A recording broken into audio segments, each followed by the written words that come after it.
देश की आजादी के साथ में हमें बंटवारा और दंगे का दंश झेलना पड़ा। हालांकि हमारा राजस्थान और भारत के और क्षेत्रों के बजाय अपेक्षाकृत हमारा शांत था, लेकिन राजस्थान का जो मेवात वाला जो क्षेत्र है, अलवर भरतपुर, यहां पर हम देखते हैं कि यहां पर जो है दंगे हमें देखने को मिलते हैं। क्यों? क्योंकि वहां पर मेवात में मेव मुसलमान जो थे वो एक अलग मेवस्थान नाम से एक राज्य की डिमांड कर रहे थे, और वो जब ये आंदोलन शुरू करते हैं तो ये आंदोलन सांप्रदायिकता में बदल जाता है और दंगे शुरू हो जाते हैं अलवर में। और इन दंगों को अलवर के महाराजा तेज सिंह और उनके जो प्रधानमंत्री थे NB खरे, नारायण भास्कर खरे, उन्होंने बड़े मजबूती के साथ इन दंगों से निपटा और इनको दबाया। जब ये आंदोलन चल ही रहा था, ये दंगे चल ही रहे थे, दंगों को निपटा ही रहे थे, तब अचानक से 30 जनवरी 1948 को महात्मा गांधी जी की हत्या हो जाती है। और जो भारत सरकार की जांच एजेंसियां थी, उनको यह पता चलता है कि जिस बंदूक से, जिस पिस्टल से महात्मा गांधी जी को गोलियां मारी गई है, वो पिस्टल का संबंध अलवर से है। तो इसकी पूछताछ के लिए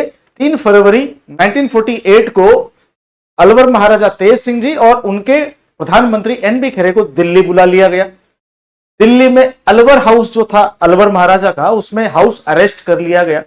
अलवर के महाराजा पर यह दबाव डाला गया कि साहब आपको अलवर की जो रियासत है भारत सरकार को सौंप देनी चाहिए, और दूसरी बात, आपका जो ये प्रधानमंत्री है NB खरे, नारायण भास्कर खरे, इसको हटा देना चाहिए। आखिरकार दबाव में आकर के महाराजा तेज सिंह जी ने भारत सरकार की बात मानी और 5 फरवरी यानी 2 दिन बाद 5 फरवरी 1948 को अलवर को भारत सरकार को सौंप दिया।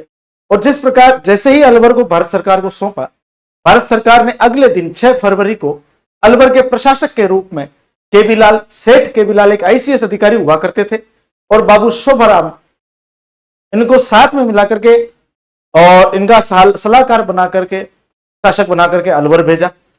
और ये प्रशासक मंडल 6 फरवरी से लेकर के 18 मार्च तक का जो ये समय था, इस दौरान अलवर का प्रशासन संभालते हैं।